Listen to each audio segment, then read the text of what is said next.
जब थकने का मन करे तो याद रखिएगा कि वो माँ का चेहरा जरूर देखिएगा। नहीं पढ़े हैं ये ज्यादा खराब नहीं है, लेकिन पढ़ के भूल गए हैं ये ज्यादा खराब हो जाता है। तो जबकि मेंस आपको अपने लिए नहीं निकाले।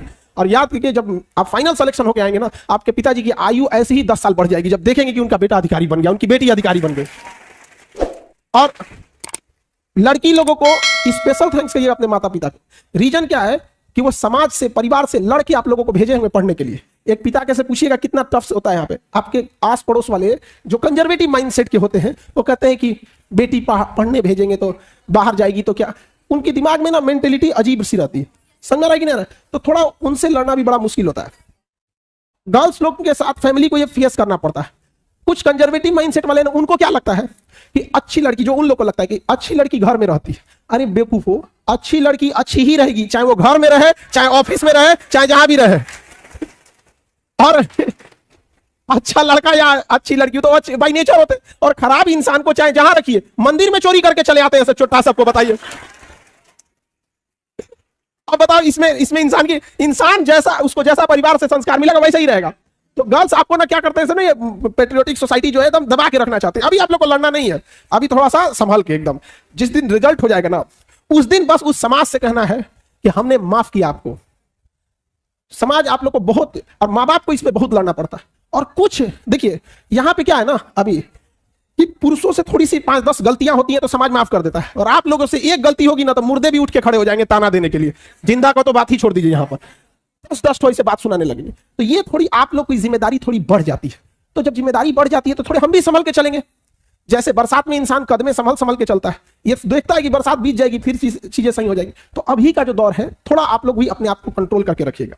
और घर जब यहां से लौटिएगा तो थोड़ा अपने में, गर्ल्स लोग स्पेशली, पापा से अकेले में बैठ के एक बात जरूर कहिएगा कि पापा आप हम पे भरोसा दिखाए हैं, हमें पढ़ने भेजे हैं, वादा करते हैं आपसे आपका सर झुकने नहीं देंगे, प्लीज भरोसा कीजिए। आपके पापा उसी दिन जीत जाएंगे। इसलिए कभी भी हम हमेशा बात बोलते हैं कि ऐसा जब पढ़ने भेजे हैं ना, कोई गलत काम नहीं उठाइएगा।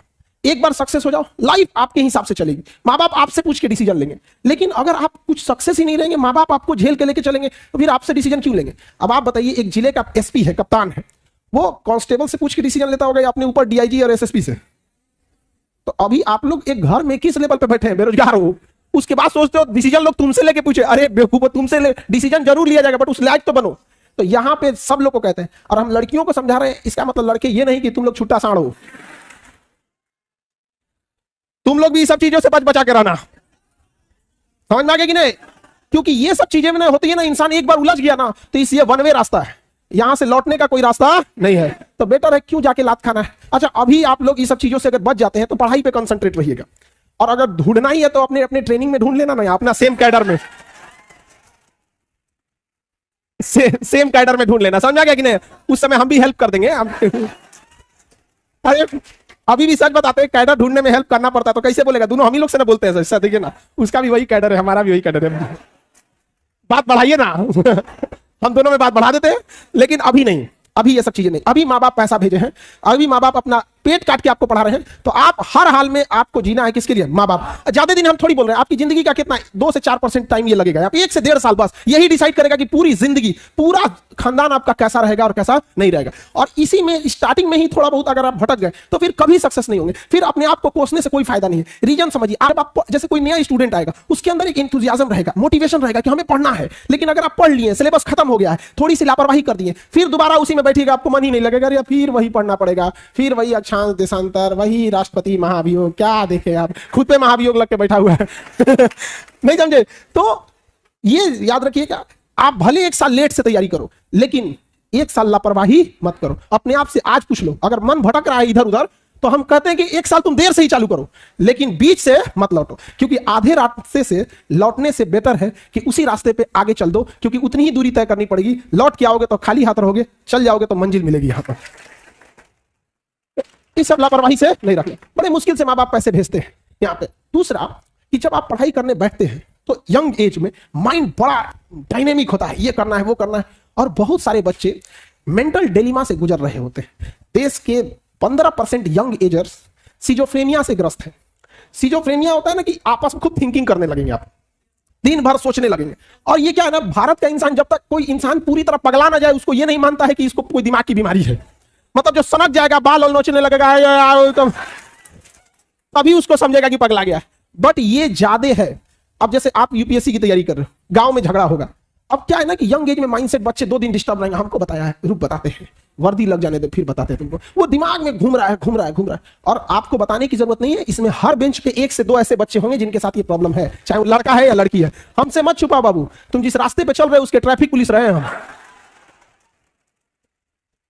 समझा? क्योंकि सास भी कभी बहू थी।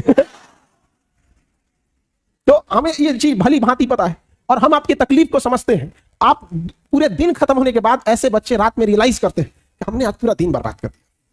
और ऐसा होता है बाबू, ये हर बेंच पे एक ऐसे बच्चे मिलेंगे इससे लड़ रहे हैं। हालांकि इसमें गवर्नमेंट को वर्क करना चाहिए क्योंकि उसके पास पूरी भारी भरकम मशीनरी है, पूरा सिस्टम है। हम लोग तो बस जागरूक कर सकते हैं आपको।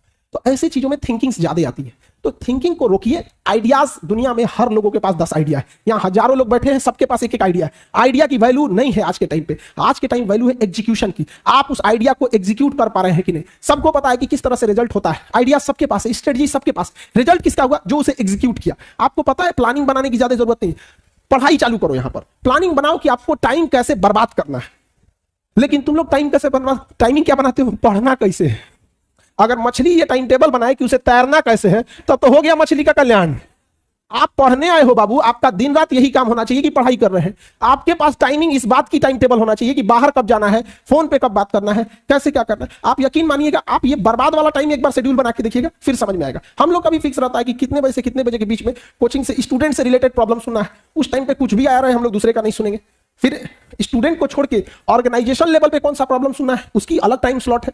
तो आप ये चीजों को जरूर कीजिएगा। बाकी खाली टाइम जब भी मिले तो पढ़ने पे यूटिलाइज कीजिएगा। बाकी टीचर लोग आपको पूरे बेहतर से समझाते हैं। लेकिन यंग एज में हम लोग जब पढ़ते थे ना, तो एक गलती बहुत करते थे। कोई टीचर आते थे लोग ना, तो 3-4 को मिलके इंग्लिश का क्लास था, हम आपको याद है एनडीए में ना इंग्लिश जो पूछता है तो कॉमन एरर पूछता है। आप लोग एनडीए अगर आपने कोई दिया होगा सीरियस, तो उसमें एक कॉमन एरर आता है। एक इतना बड़ा सेंटेंस रहता है, उसको 4 टुकड़ा में बांट देता है, ए पार्ट बी पार्ट सी ऐसे करके डी। और कहता है किस पार्ट में गलती है। तो एक इंग्लिश के टीचर आए थे, उनको हम लोग ना 4 लाइन का सेंटेंस दिए थे, 4 लाइन का, और उसमें पार्ट बाय पार्ट बना के, और कहीं एरर था ही नहीं उसमें, और उनको दे दिए थे। और परेशान। ये बताओ, ये सब चीजें करके क्या मिला हम लोग को? देखिए, एक स्टूडेंट और टीचर में फर्क क्या होता है। आपको ये पता है कि आपको बस पढ़ना पता है, ये नहीं पता है कि क्या नहीं पढ़ना है। टीचर को यही पता होता है कि क्या नहीं पढ़ना है। तो आप क्या होता है ना, कई बार जो आपको अच्छा लगता है ना, आप उसी को पढ़ते जाते हैं। विद्यार्थी अमूमन किस किताब को खरीदता है?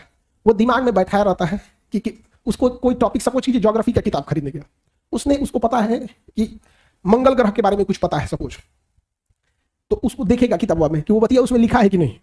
अगर वही बतिया उसमें लिख दिया, किताब बहुत बढ़िया है। और 2-4 को नया बात लिख दिया, किताब बहुत बढ़िया है। आप ऐसे कैसे करते हैं? अच्छे इंसान और अच्छी किताबें जल्दी समझ में नहीं आता है, वक्त लगाना पड़ता है। समझ आ गया?